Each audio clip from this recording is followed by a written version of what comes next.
back already here for the first possession for Ridgeview of the second half. 21-10, 11:04 to go. Eastside on top of the third quarter. Handoff right up the middle inside. Gets to about the midfield marker, going to be about a yard short of midfield, and it's going to be calling about a 2 or 3 yard gain. Right up the middle. That was number 1. We have Shepard Bridges on the handoff right up the middle. Seen him a couple of times, had a big bruising run late in that second quarter. Brought Ridgeview deep into Eastside territory. Is now in 2nd and 7 for the Panthers. They come out 2 receivers to the right, 1 all the way down to the left. And the shotgun handoff up the middle once again to Shepard Bridges. Looked like he had some room, but well defended on the second wave from the Eastside defense. Looked like that was number 19, Tamarian Carr, to get in there, and a couple more defenders. DJ Anderson, we've said his name a ton of times tonight. He's been on seemingly every tackle for this Eastside Rams defense. Mario Mitchell, number 18, got there as well. Big third down for Ridgeview. They can find a way to get a first down and maybe even get into the end zone at the end of the drive. Makes this one a 1-score game. We'll see what happens. And the shotgun takes a snap, fires over the middle. It's caught for a big first down. Delivers the blow, but stands tall and picks up about 15 yards near the 40-yard line. Down to the 41. A big first down, a gain of 14 yards, and a heck of a throw there. Once again, that slant route. That's how Ridgeview got the touchdown.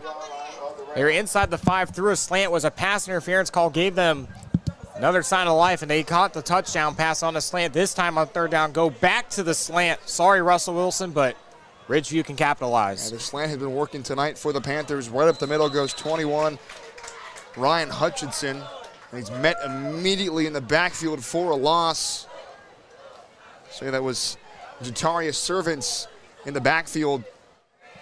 He's had a tremendous night tonight, getting into the backfield, creating those run stops, a couple of tackles for loss here in this one.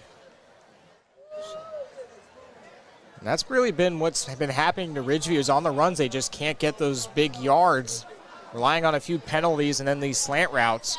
Yeah. And another penalty, we'll see if they call it on Ridgeview, and they will.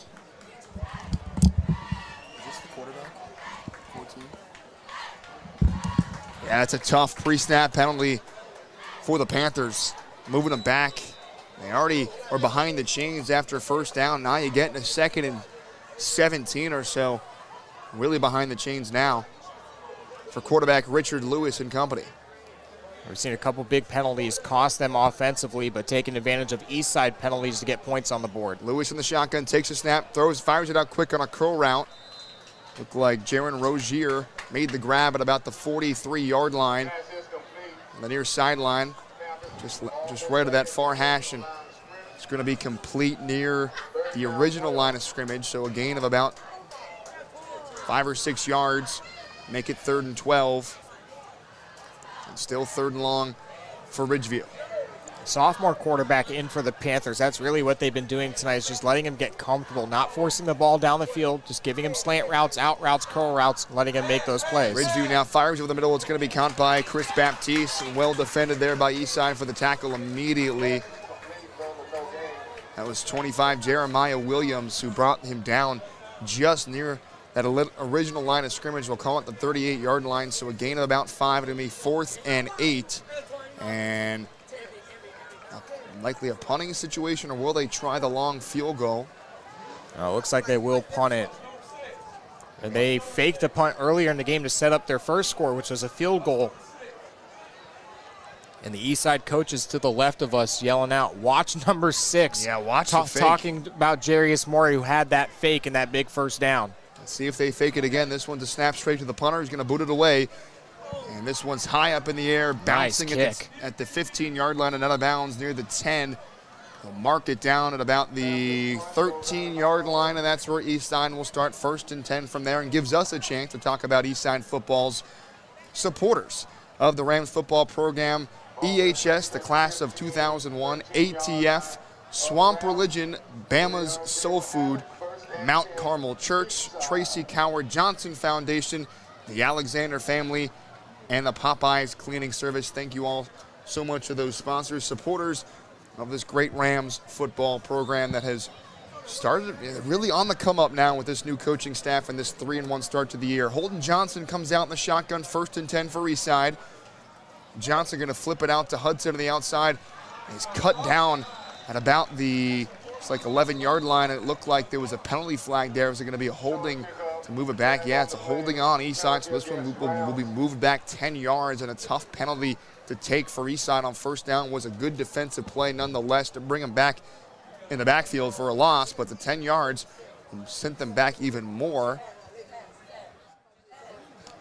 As much as the deep ball and the run defense has done well tonight for Eastside, can't imagine that Gator Hoskins is pleased with the penalties, especially when Ridgeview's lone touchdown drive came off of really 3 massive penalties. At least 30 yards of that drive came from Eastside penalties, and Ridgeview able to take advantage of it. And now a block in the back will put them inside their own 10-yard line at about the 5. And again, even though you're having an 11-point lead against a team that's struggling, you can't have penalties like that if you want to really, put this game on ice. Yeah, and with the play clock rolling down there, looks like head coach Gator Hoskins is calling a timeout for Eastside. So they burn one there in the second half in a game that could be close late in this one. Tough to burn a timeout there, but it gives us the time to talk about Auto ER. Auto ER is proud to be the area's leader in auto repair and maintenance and a partner of the Florida Gators. Auto for the life of your car. B&D Electric. B&D Electric is the area's premier electrician, from outlet installs to electrical safety inspections and backup power solutions. Trusted professionals at B&D Electric. I'm sure a big week last week for B&D Electric with all the power outages throughout Southwest Florida and some areas of central and north central Florida. Luckily for us in Gainesville, Hurricane Ian did just veer off and miss the Gainesville area, so much of us were held safe, but not the same for a lot of folks down in Southwest Florida, as it's now 1st and 20 for Eastside as Holden Johnson comes out in the shotgun. Johnson takes a snap through, receiver set out to the right. Johnson looking downfield, going to fire one up for grabs and almost intercepted, but beyond the arms of the defender, Jaron Rozier, and the wide receiver, Antonio Hubbard. Looked like Hubbard was just behind Rozier, but Johnson just kind of floated that one up and lucky to not be intercepted by Rozier. That was a dangerous pass. They had 3 receivers on the left side. Going deep across the middle was number 13, Dejon Johnson, but he had 2 receivers out to the left side, including number 3, Daniel Fudge. He was open, and he decided to take that corner route in double coverage and almost got picked off. So lucky break for the Ram offense. Brings up a 2nd and 10 for Eastside. Handoff is inside. Believe that's Micah Hudson. And not a ton of room there. Going to be brought down just beyond the line of scrimmage. About a gain of 1 or 2 off right tackle to the right side. And it's going to be 3rd and a country mile here for the Eastside Rams with 6:05 to go in this third quarter. 21-10. Eastside clinging to an 11-point lead over Ridgeview here at Citizens Field. Multiple passes of over 40 yards tonight for Holden Johnson. So they've been able to capitalize on the deep ball, but at your own 5-yard line, I don't know if you take that chance, especially with an 11-point lead. We'll see if they run the ball and decide to kick it, punt it. Johnson into the shotgun. They're going to play action fake. Wow, open over the middle is Dejon Johnson, and Johnson breaks a tackle, and he's out above the 20-yard line near that first down marker. A huge gain of about 13 yards to get near that first down, and will they keep the offense on the field deep in their own territory? Going to be a 4th and short, but a nice throw and catch from Johnson to Johnson right over the middle. It looks like they will go for it. Holden Johnson in a huddle right now at about the 23-yard line. That's a big catch and run. Yeah. And a great job by Dejon Johnson to catch the ball in space, break a tackle, and fight for more yards. 4th and 2 now for the Rams. We will see if they can get this one. As you said, a big play after the catch to get those couple extra yards, and allow them to get to go for this on 4th down. On 4th and 1, the handoff inside to Micah Hudson. He's got the first down, breaks the tackle, now to the outside. Hudson moving back, cutting inside. A penalty flag is thrown late as he gets inside up to the 34-yard line, and a gain of 10 yards and a first down. We'll see what the penalty is. It was thrown well after he got beyond the line to gain. So we'll see if they bring it. It's going to be an illegal block in the back on Eastside. Yeah, they're going to get Antonio Wilson, the receiver on that side. It's a pretty blatant block in the back as Micah Hudson cut up the field. The guy was actually just missed the tackle. Didn't see who the defender in the area was, but Wilson, big push in the back. Actually, it wasn't the official on that side. It was the official standing in the secondary. Looked like Holden Johnson throwing that penalty flag about 20 yards down the field. Yeah. So that will negate the first down. But they stay on the field. It'll be 4th and about 3. Ball on the 20-yard line. And as you said, Holden Johnson's going to come back out on the field. Eastside's going to take another opportunity. About 4.5 minutes to go here on 4th down. I mean, this is just ultra trust in your defense to make a stop going for this deep in your own territory. 4th and 3 from their own 25. Holden Johnson in the shotgun. Hunter to the backfield. Looked like a movement before the snap, and they're going to whistle it dead. Going to be false start on Daniel Fudge, number 3 in the slot.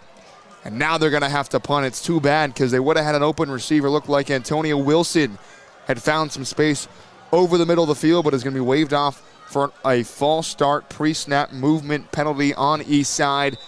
And now they're going to have to punt deep in their own territory. Another big penalty that cost them yardage, this time on the offensive side of the ball. And they had a first down. Blocking the back penalty, takes it back. 4th down play, another slant open. Antonio Wilson would have gotten the first down. Penalty called, and now they're going to have to punt. And this snap is floated up high, almost blocked as Dressel gets this one high.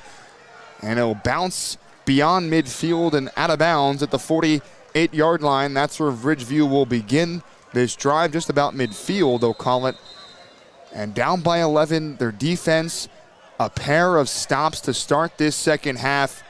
Now, if you're the Panthers, you got to get this offense rolling and try to get back in this game, make it a one-possession game.